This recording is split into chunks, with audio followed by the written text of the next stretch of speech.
Aleluia. Oh, Espírito Santo. Glória a Deus. Tu és fiel, Gostaria de Senhor. saudar Oh, os amados aleluia. irmãos, o irmão José, e pedir perdão pelo atraso, mas era necessário. E gostaria de falar uma coisa também tremenda. Deus é... Cara, o Espírito Santo é tremendo, porque eu estava me lembrando do primeiro culto nos lares que eu fui com esse grupo aqui, na casa do Gustavo, lá em Pau Grande, né, o chamado Café. Amado. Aí o Senhor me mostrou um negócio e eu falei assim, olha, a oportunidade que nós temos é tremenda para que venham a surgir pregadores da palavra, porque aqui é a oportunidade que nós temos de perder a vergonha. Porque o que nos impede de falar de Jesus é a vergonha. A gente fica com vergonha. Você olha para o outro, mas não, ele é tremendo. Olha quanta coisa maravilhosa saiu. Eu fiquei espantado ao longo desse tempo, porque eu tenho visto o crescimento das pessoas. Aleluia. É só deixar o Senhor que Ele age. Porque não é de nós. Quando a irmã falou, que hino lindo, a pessoa deve ter sido muito inteligente. Não, ela foi abençoada com o Espírito Santo. Glória a Deus. De repente ela não sabia nem ler nem escrever. Não precisa. Para louvar você não precisa.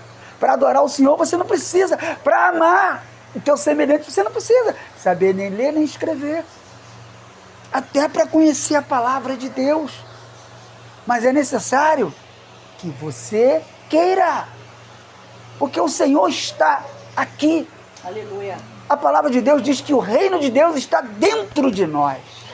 Não está em templo, não está em lugar bonito, não está... Está dentro de nós. Aleluia. Mas o que eu faço? Fecho a porta para ela ou abro?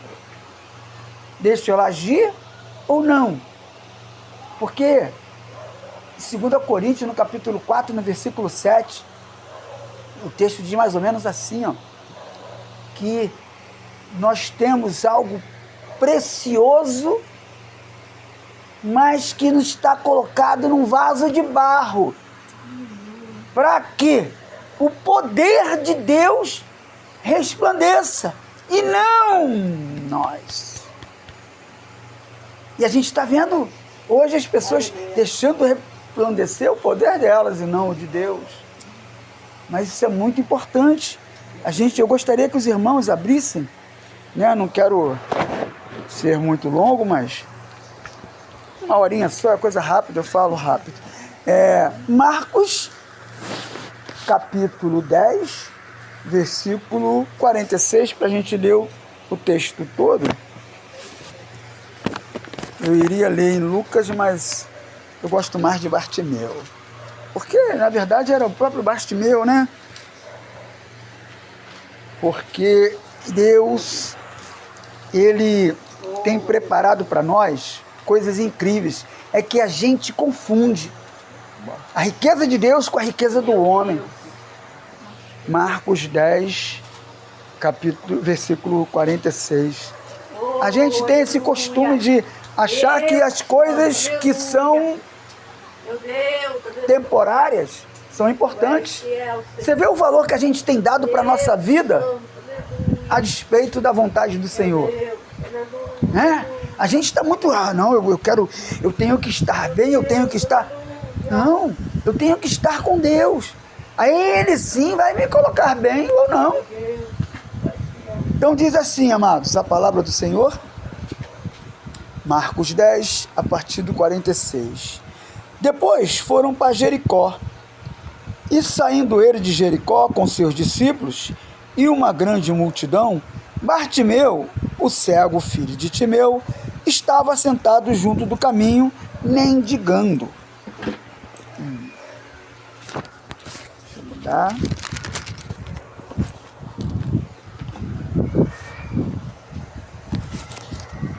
E ouvindo que era Jesus de Nazaré, começou a clamar e a dizer: Jesus, filho de Davi, tem misericórdia de mim. E muitos o repreendiam para que se calasse, mas ele clamava cada vez mais: Filho de Davi, tem misericórdia de mim. E Jesus, parando, mandou que o chamasse. Então chamaram o cego, dizendo-lhe: tem bom ânimo, levanta-te que ele te chama. Aleluia. Aleluia. Glória a Deus. Deus. E ele, lançando de si a sua capa, levantou-se e foi ter com Jesus. E Jesus, falando, disse: que queres que eu te faça? E o cego lhe disse: mestre, que eu tenha vista. E Jesus lhe disse: vai, a tua fé te salvou. E logo viu e seguiu a Jesus pelo caminho. Aleluia, glória a Deus. Irmãos, eu queria que os irmãos prestassem muita atenção, principalmente nesse versículo, quando Jesus pergunta para o cego, porque ele, irmão José, esse cego, ele queria voltar a ver, como todo mundo que perde a visão ou que perde qualquer coisa, né? Se você perder alguma coisa, você quer aquilo de volta, mas que era bom. E a gente, né, por incrível que pareça, para nós a nossa visão é algo fundamental, porque nós temos muito o quê? A gente vive pela vista, a gente não vive pela fé. Já parou para pensar nisso? Que a gente não vive por fé, a gente vive por vista. É necessário que eu veja a mudança no outro, não em mim. É necessário que eu veja para eu poder crer. Não vou crer só porque Jesus disse que ele vai te transformar, não. Eu quero ver você fazer. Eu quero ver se você vai voltar atrás. Eu quero ver se você vai mesmo. Eu duvido. Assim que nós somos. Sabe? Por mais que a gente fica dentro da igreja, por mais que a gente fica lendo a palavra, por mais que a gente faça jejum, a gente continua sendo assim. Por quê? Porque a gente não consegue abrir mão da gente. Aquilo que Jesus disse: quer vir após mim? Negue-se a si mesmo. É difícil negar a si mesmo. Sabe? A gente fala: não, eu faço a vontade de Deus. Claro que você faz a vontade de Deus todos os dias, mas você faz muito mais a sua vontade do que a de Deus. Se você parar para pensar, caraca, maluco, Deus está perdendo nesse jogo. Se você colocar ponto para mim e ponto para Deus, tu está ganhando de goleada e Deus está perdendo. Porque na maioria das vezes as nossas vontades são vencedoras. E Jesus pergunta: que queres que eu te faça? Aí o cego: que eu tenha visto. Ele não disse: eu quero ver, não, que eu tenha vista. Ou seja, que eu possa ver o Senhor, eu possa ver as coisas que o Senhor tem para mim. E ele fez o quê? Foi abençoado.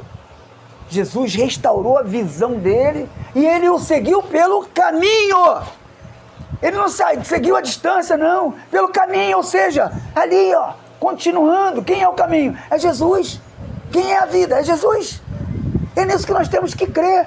Mas para isso é necessário que eu perca. É necessário que Jesus vença. Porque no Antigo Testamento, tem um profeta que eu sou fã dele. Falo: cara, esse cara é fera, que é Eliseu, filho de Safate, de Abel, Meolá. Gosto muito dele. Mas tem um que eu acho que é o cara, que é Paulo, no qual a gente precisa se inspirar muito, porque Paulo é o exemplo, não só por a gente poder estar com as cartas aqui, ó, poder estar, mas pelo o que ele testemunhou, aquilo que ele viveu, aquilo que ele abriu mão para ser uma nova criatura em Cristo Jesus, para pregar o Evangelho, para fazer a vontade do Senhor. Abriu mão de coisas importantíssimas. Não casou, não teve filhos, mas teve a vida eterna, a glória do Senhor. E precisamos ter isso em mente, porque as coisas, os filhos nos são dados, não para que sejam nossos, não, para que a gente faça a vontade do Senhor. O exemplo maior está em Ana. Senhor, me dê um filho para que eu lhe dê. A gente não abre mão, sabe? Aí Paulo nos diz no 1 Coríntios capítulo 15, versículo 19: se esperamos em Cristo somente para essa vida, somos os mais miseráveis dos homens. Porque tem muita gente que está preocupado, está buscando Jesus só para resolver os seus problemas financeiros, seus problemas do dia a dia. Ah, eu estou doente, então vou buscar Jesus. Aí quando fica bom, valeu, hein? Nem agradece. Sabe? Ah, eu preciso de um emprego, vou buscar Jesus. Aí eu arrumo um emprego, opa! Aí eu esqueço de Jesus. Aí eu oro para que o Senhor me abençoe com um carro, Ele me abençoa. Aí eu, opa, agora eu vou orar para que o Senhor me dê um carro melhor. Quer dizer, eu só quero coisas. Eu não quero fazer a vontade do Senhor. Eu não quero ter vista, eu só quero ver aquilo que é bom para mim, aquilo que me agrada, e não aquilo que agrada o Senhor. Então nós precisamos crer nisso, que é necessário que eu diminua e Ele cresça. Porque esse Senhor, Ele é o nosso Salvador. Não tem salvação sem Jesus. Nada que a gente faça nessa terra nos dá salvação. Nada nos garante a salvação. Somente crer em Jesus e Ele é a salvação. Ele só quer que nós creiamos nele. Porque às vezes a gente está tão preocupado com os 10 mandamentos e esquecemos do mandamento de Jesus. Jesus não mandou ninguém respeitar 10 mandamentos. Jesus não mandou ninguém subir em monte. Jesus mandou você amar o teu semelhante. Este mandamento vos dou, que vos ameis uns aos outros. E o que é amar uns aos outros? É amar a ti, ao teu próximo como a ti mesmo. Mas amar é difícil. Tudo é difícil nessa vida. Ninguém ama porque viu assim. Não, eu já te amava antes de ver. Não, só quem nos ama antes de nos conhecer, aliás, antes de a gente aparecer, é Deus. Nós não conhecemos as pessoas e temos que amar. Ah, mas o Flávio é cheio de defeito. Poxa, então vamos orar para que os defeitos dele melhorem. Vamos conversar para que ele seja uma pessoa melhor. Mas não expondo os defeitos dele. Porque se eu estou vendo o cisco no olho dele, mas a trave no meu é maior. Porque quando eu me preocupo com o cisco no olho do outro, eu esqueço da trave, que está no meu, que vai crescer cada vez mais. Porque quanto mais você se preocupa em ser melhor do que o outro, o Senhor se afasta de você e você deixa de ser um instrumento. Porque você não quer ser instrumento, você quer ser um maestro. E não é. O maestro, ele conhece todos os instrumentos. Porém, ele não os toca, mas ele rege a orquestra. E na maioria dos maestros daqui do mundo, né, eles sabem tocar, mas eles não tocam. Jesus, ele é um maestro que ele é o tudo, mas ele nos deu essa missão de sermos o quê? Seus seguidores, seus servos, fazendo a sua vontade para que o reino de Deus chegue a todos, principalmente aqueles pequeninos, o que o Senhor nos falou. Então que a gente possa, sabe, estar com isso no nosso coração, que Jesus nos pergunta a todo momento: o que queres que eu te faça? E isso é todo dia. Todo dia eu tenho que abrir e pedir ao Senhor: Senhor, que eu tenha vista, para que eu possa fazer a vontade do Senhor e ser um servo, e que o Senhor seja o objetivo da nossa vida. Amém? Glória a Deus. Com palmas louvemos ao Senhor. Agradeço essa riquíssima oportunidade.